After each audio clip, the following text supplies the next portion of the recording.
여러분, 고1이 공부를 열심히 해야 돼요? 고3이 공부를 열심히 해야 돼요? 둘 다 열심히 해야지. 근데 제가 물어보는 질문의 의도를 아시죠? 고3이 되면 더 열심히 공부를 해야 돼요. 자, 사도행전에 보면은 어떻게 이렇게 예수님을 믿을 수 있을까 했던 초대교회의 성도들의 모습이 나옵니다. 매를 맞고 나오는데도 사도들이 기뻐하면서 나옵니다. 사람이라는 것은 자기가 잘못해 놓고 혼이 나도 씩씩거리는 것이 사람인데 어찌된 일인지 초대교회 성도들의 모습은 매를 맞고 핍박을 받고 자기가 그렇게 불이익을 까닭없이 당했음에도 불구하고 참는 것도 대단한 일인데 기뻐했다. 우리 중에 그런 분 있나요? 많지 않습니다. 근데 초대교회는 거의 다 그렇게 예수를 믿었습니다. 그러면 따져봅시다. 수능 일자는 11월 14일로 딱 정해져 있어요, 올해. 그럼 고3이면 더 열심히 해야 돼요. 예수님의 재림의 날짜는 정해져 있어요. 우리가 모를 뿐이지. 하나님의 정한 날이 있어요. 반드시. 그러면 초대교회 성도들이 재림이 가까워요? 우리가 재림이 가까워요? 우리가 고3이에요, 지금. 우리가. 그런데 어찌된 일인지 사도행전 읽으면서도 우리는 자극을 받지 않아요. 이들은 당연히 그렇게 예수 믿는 사람들인 것 같고 오늘 우리가 나태하게 예수 믿고 안일하게 믿고 타협하는 것은 그것 또한 당연하게 받아들이고 있다 이겁니다. 속고 있는 겁니다. 큰일 난 겁니다. 잘못된 겁니다. 이대로 이 모습 가면 하나님이 그거 참고하셔서 감안해서 우리를 구원하실까요? 그렇지 않습니다. 때가 될수록 우리는 더 깨어 있어야 됩니다. 그런데 어찌된 일인지 정반대 현상이 일어나는 아이러니 속에 살고 있다. 여러분, 영적인 것은 전쟁입니다. 예수님도 전쟁하시다 가신 거예요. 근데 예수님이 승리하셨어요. 그래서 마지막 십자가에 달리실 때 무슨 말 하셨느냐? 다 이루었다. 테텔레스타이. 내가 값을 지불해줬다. 빚을 갚고 간다. 그랬단 말이에요. 인류의 제2의 빛을 내가 다 갖고 간다. 여러분, 인생들의 그 제2의 빛을 갚기 위해서 예수님이 얼마나 치열하게 싸우셨어요.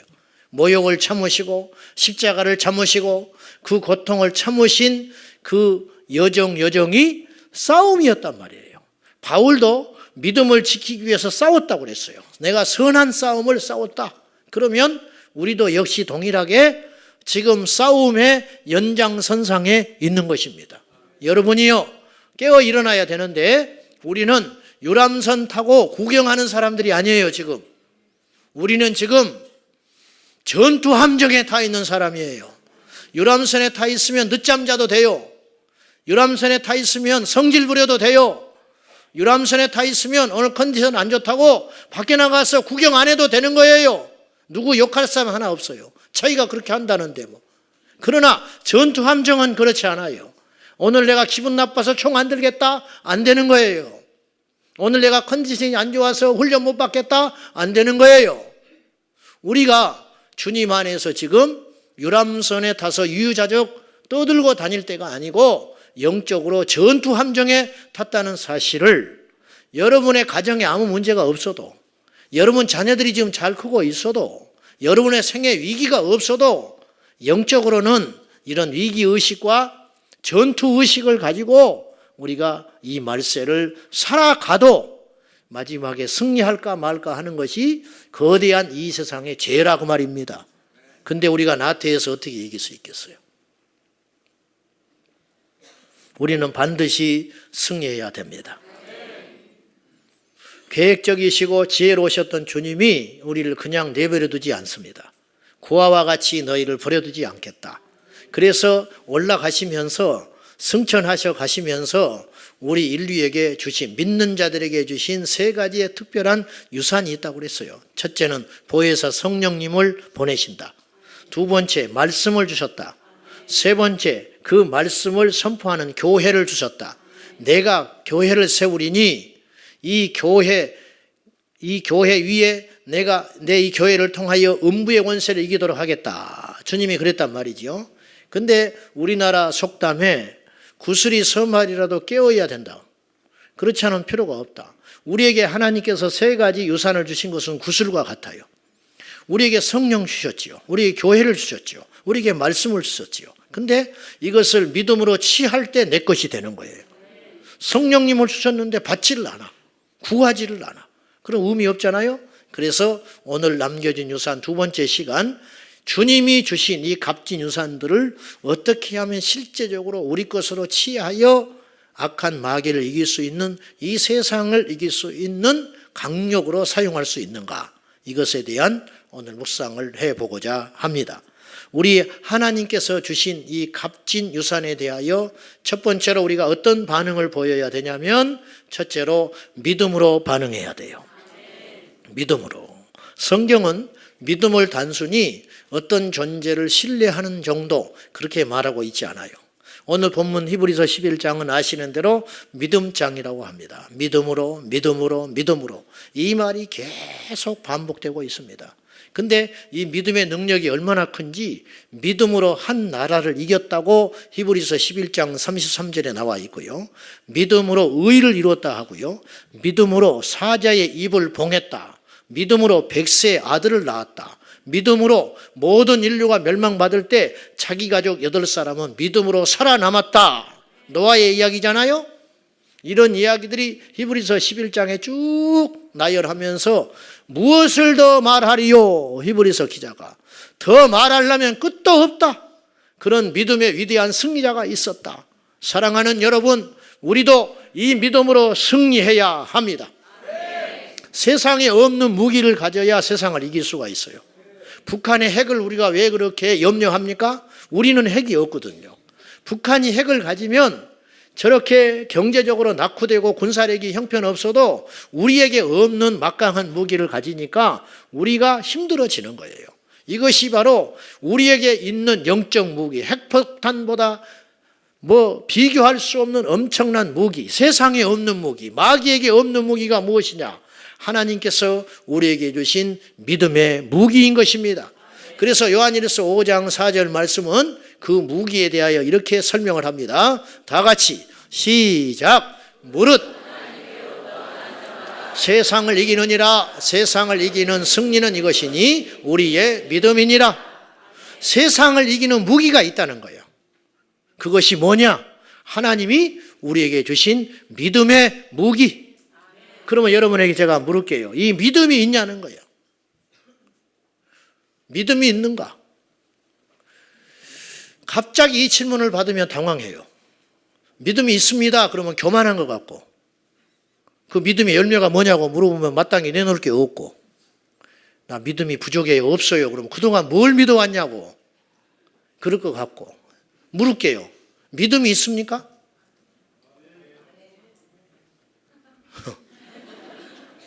어떤 할아버지가 수염을 평생 이렇게 기르고 다녔어요. 밖에 외출을 했는데 당돌한 꼬마가 밥을 먹다가 보고는 질문을 했어. 할아버지는 밤에 주무실 때 이 수염을 이불 밖으로 내놓고 주무세요? 안으로 집어넣고 주무세요? 이렇게 질문을 했어요. 너무 간단한 질문이잖아요. 알 수 있잖아요. 근데 할아버지가 가만히 생각해 보니까 모르겠어. 내 수염인데 어제도 잠을 잤는데 이걸 내가 이불 밖에 냈는지 안에다 넣어놨는지 잘 모르겠는 거예요. 그래서 오늘 내가 자보고 내일 대답해 줄게. 그리고 돌아왔어요. 약속을 하고 왔어요.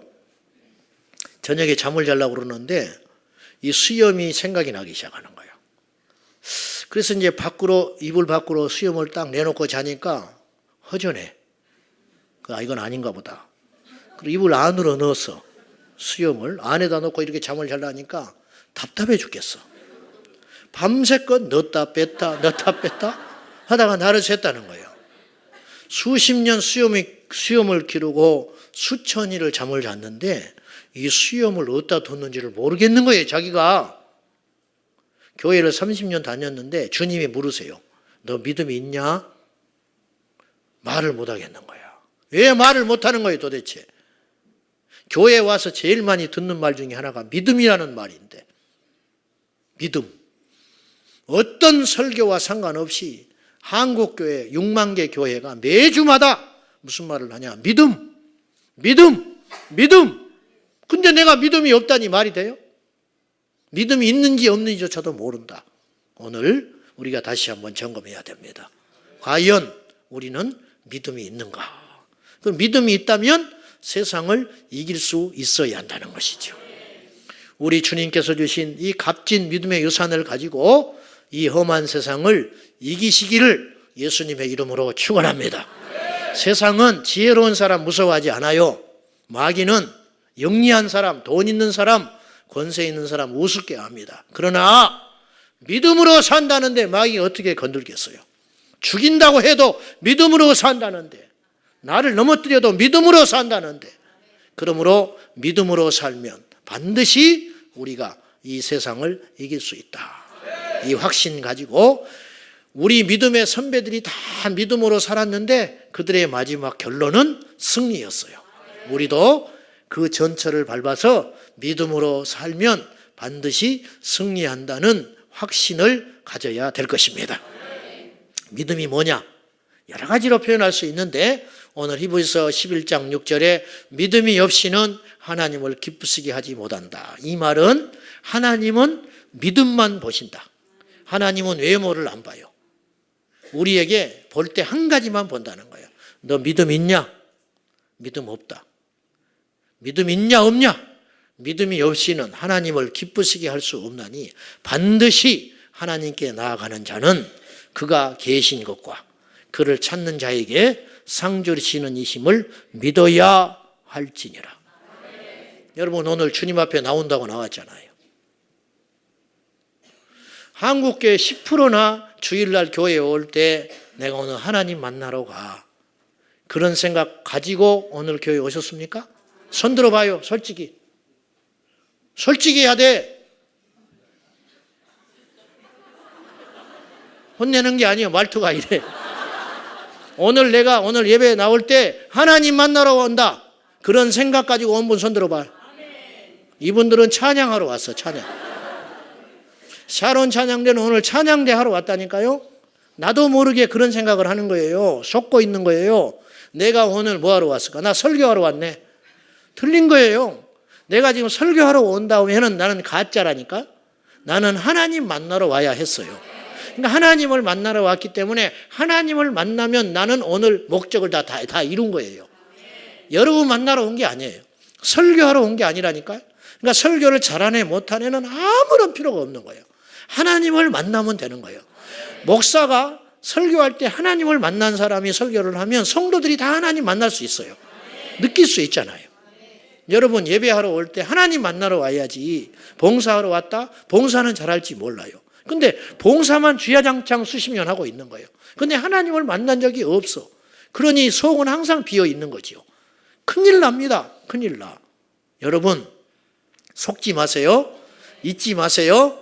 우리가 하나님께 나올 때, 집에서 예배를 드릴 때도 마찬가지고 가정 예배를 드릴 때 얘들아 예배 드리자. 그냥 이놈 변화시키기 위해서 예배 드리는 거예요. 이렇게라도 해서 성경 한 구절이라도 읽어야 되니까 틀렸다니까요. 그 예배를 통해서 우리 가족이 하나님 만나는 시간이 되도록 기대하면서 예배를 드려야 한다는 거예요. 하나님께 나아가는 자는 반드시 그가 계신 것과, 그러니까 교회에 와서 시험 들 일이 뭐가 있어요? 어떤 경우에 시험 들어야 되냐면 나는 하나님을 만나고 싶어 죽겠는데 하나님이 나를 안 만나줘. 그러면 시험 들어도 돼요. 근데 우리는 그런 시험이 안 들잖아요.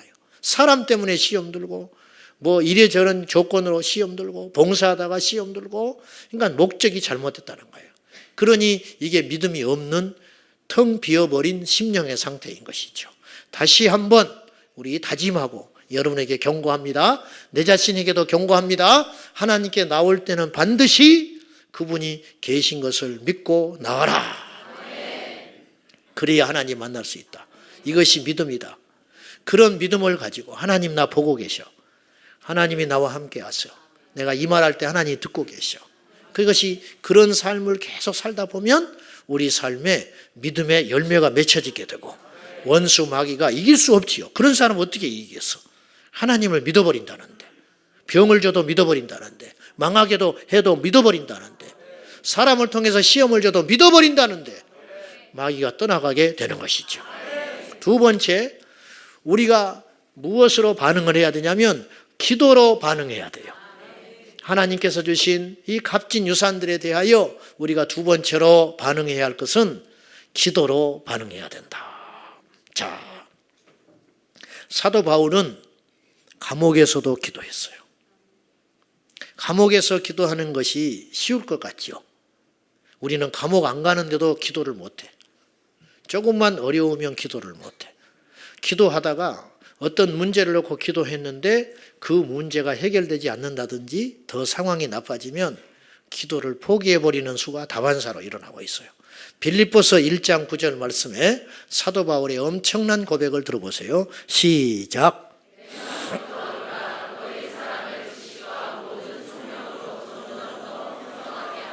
아멘.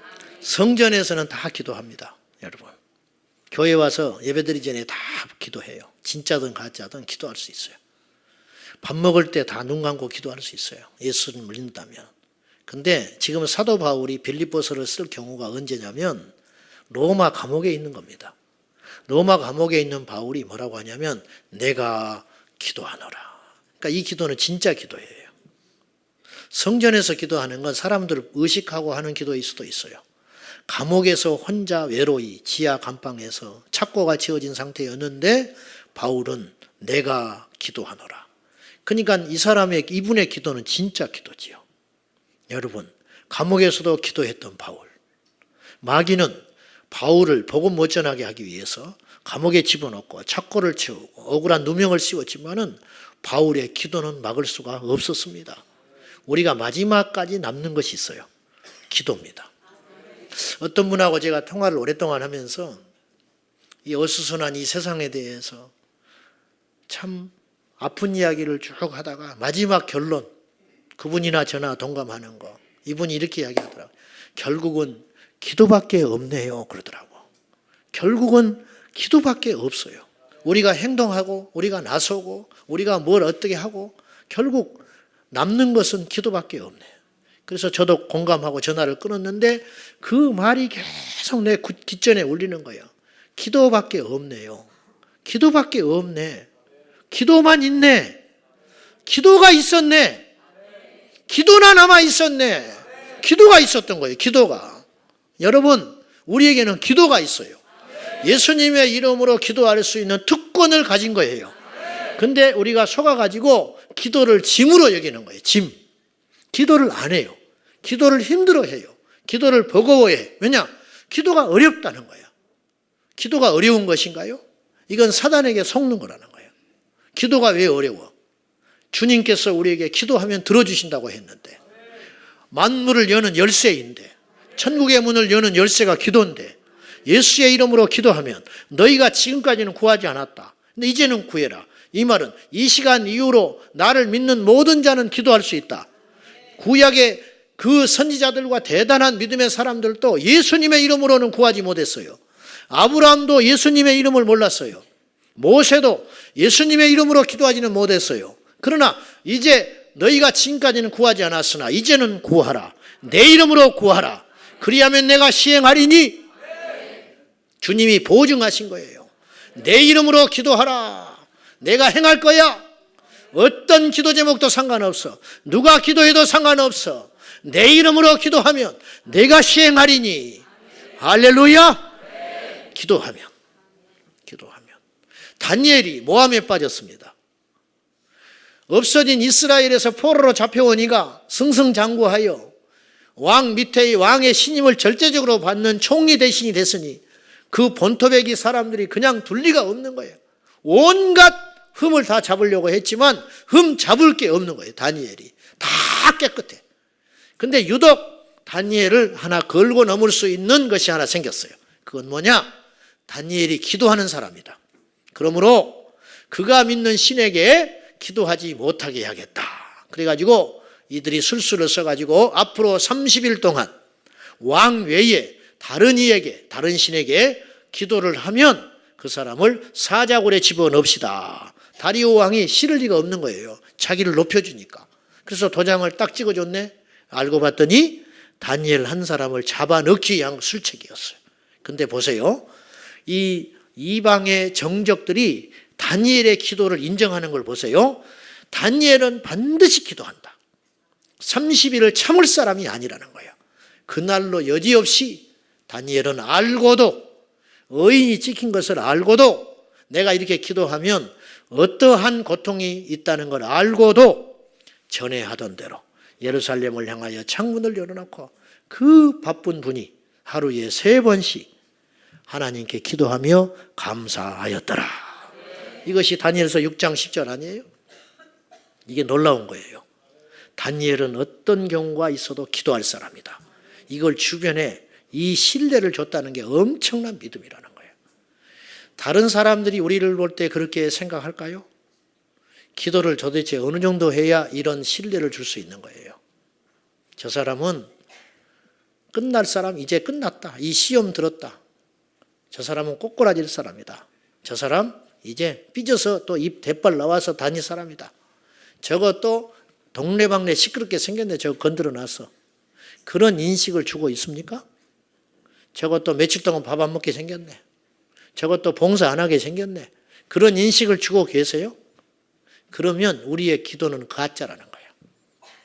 저분이 저런 시련을 만났지만은, 저렇게 오해를 받고 있지만 저분은 틀림없이 내일 새벽부터 기도할 사람이야. 틀림없다. 내기할까? 오늘 저녁에 저 사람 기도하러 온다? 교회에? 그러한 믿음을 줄 수는 없을까요? 도대체? 우리 교회에 몇이나 될까? 그런 사람이. 그런 여러분 되세요. 그래야 세상 이기는 거예요. 그래야 하나님이 우리에게 주신 값진 유산들이 능력을 발휘하게 되는 거예요.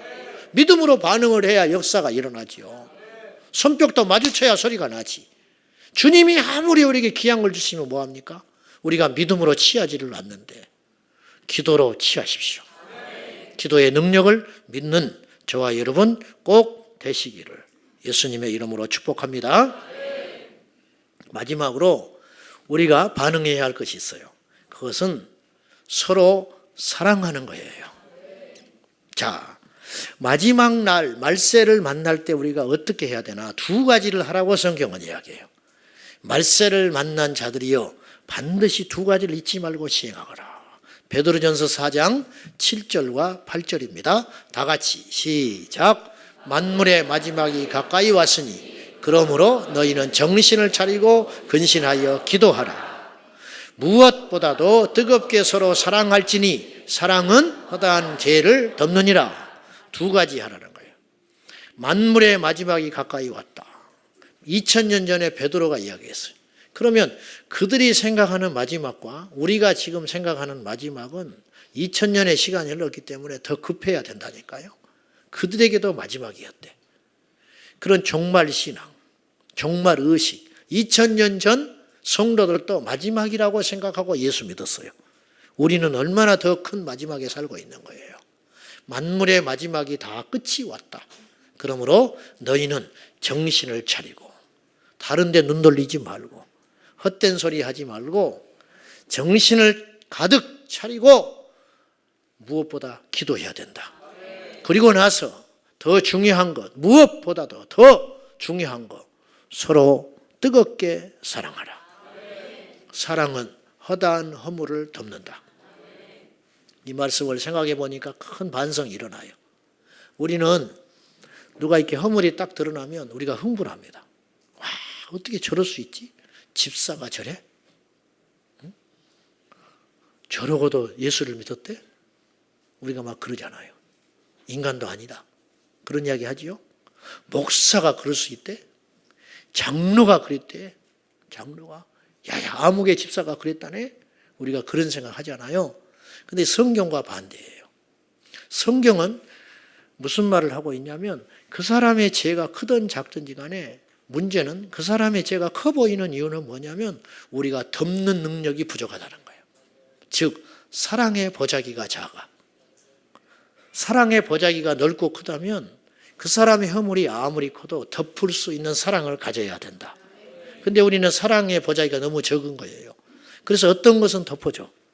근데 큰 것은 못 덮어. 그러니까 이건 사랑이 아니라는 거예요. 절대로 아니라는 거예요.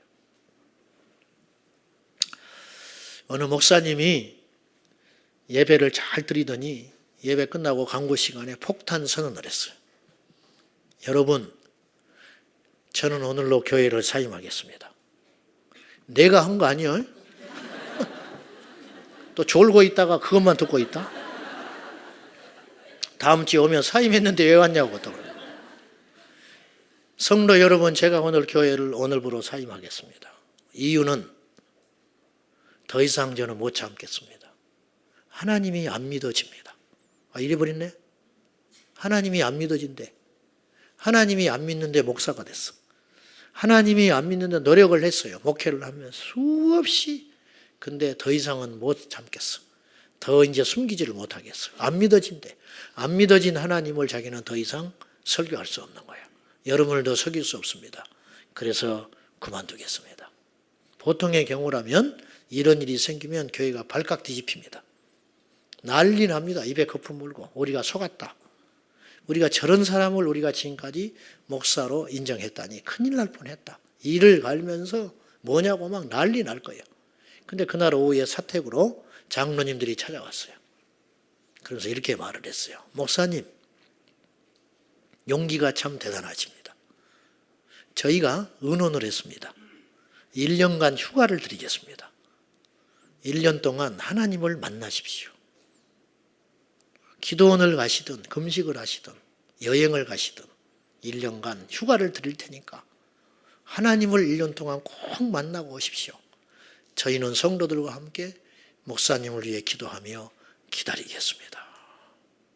여러분 그렇게 할 수 있어요?